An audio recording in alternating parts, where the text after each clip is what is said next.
Hello बेटा। ये video class +2 physics first unit की है। तो देखो, हमने गाउस थ्योरम की एप्लीकेशन की थी। कौन कौन सी एप्लीकेशन की थी कि इलेक्ट्रिक फील्ड इंटेंसिटी एक यूनिफॉर्म वायर के लिए कितनी होती है, उसमें सिलेंड्रिकल सरफेस कंसिडर किया था।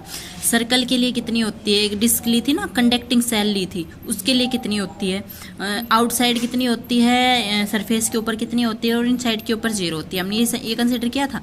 अब और थर्ड में क्या किया था, एक सीट ली थी, प्लेन सीट थी, उसकी थिकनेस नहीं थी, एक बार उसकी थिकनेस ली थी, ये तो हमने डिस्कस कर लिया था।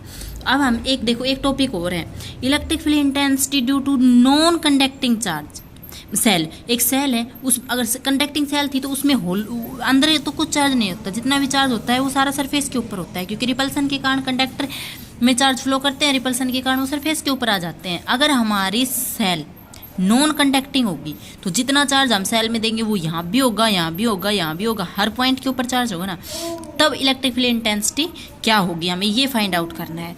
तो देखो, क्यू चार्ज है, आर रेडियस है और ओ पी आर ये और ओ से लेके देखो, ये एक चार्ज सीट है ना, उसकी रेडियस कितनी है, आर है, और हमने एक पी पॉइंट कंसिडर किया है आउटसाइड द सेल, और वो कितना दूर है सेंटर से, आर डिस्टेंस पे है। तो यहाँ पे इलेक्ट्रिक फील्ड इंटेंसिटी कितनी होगी, 1/4πε0 Q अपॉन आर स्क्वायर, यही तो होती है। लेकिन अगर हम यहाँ पे गाउस थ्योरम से करेंगे, गाउस थ्योरम से क्या करेंगे, φ = Q upon epsilon not, E ds = Q upon epsilon not, वही और ds में एंगल 0 है, E ds हो गया, और ds की वैल्यू आ जाएगी 4πr², क्योंकि वो जो सर्कल हमने कंसिडर किया है, सेल हमने कंसिडर की है, उसकी रेडियस आर है, Q upon epsilon not, electric field intensity ये आ गई। ये कहाँ आई है, आउटसाइड द सेल। अब सरफेस के ऊपर लेंगे तो R = R हो जाएगा, इलेक्ट्रिक फील्ड इंटेंसिटी ये आ जाएगी, E = Q अपॉन 4πε0 r²।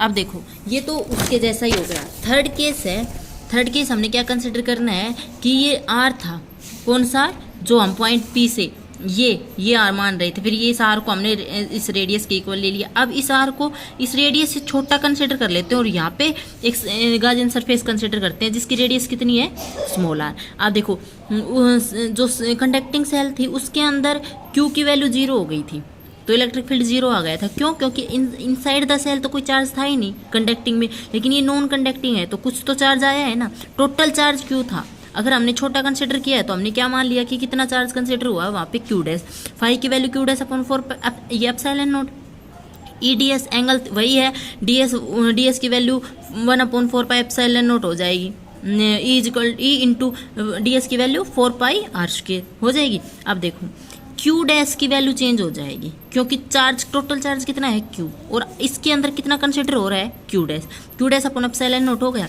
अब इस Q डैश की वैल्यू फाइंड आउट करेंगे। टोटल वॉल्यूम कितना है सेल का, 4/3πr³, 4/3πr³ में चार्ज कितना है, Q। यूनिट एरिया में कितना होगा, यूनिट वॉल्यूम में Q अपॉन दिस, और हमारे पास वॉल्यूम कितना है 4/3πr³। r³ कौन सा, जो ये रेडियस, ये सर्कल हमने अंदर कंसिडर किया है ना, उसके अंदर कितना चार्ज है, ये आ जाएगा। जो टर्म काटोगे तो Q डैश की वैल्यू कितनी आ जाएगी, r³ अपॉन कैपिटल R³। ठीक है, तो इलेक्ट्रिक फील्ड 4πr² Q, ये वैल्यू आ जाएगी, गाउस थ्योरम के अंदर रखेंगे, तब इलेक्ट्रिक फील्ड किसके इक्वल आएगा, इसमें। तो इसका ग्राफ क्या बन जाएगा, ये ग्राफ बन जाएगा। आपका थर्ड चैप्टर यहाँ पे कंप्लीट हुआ।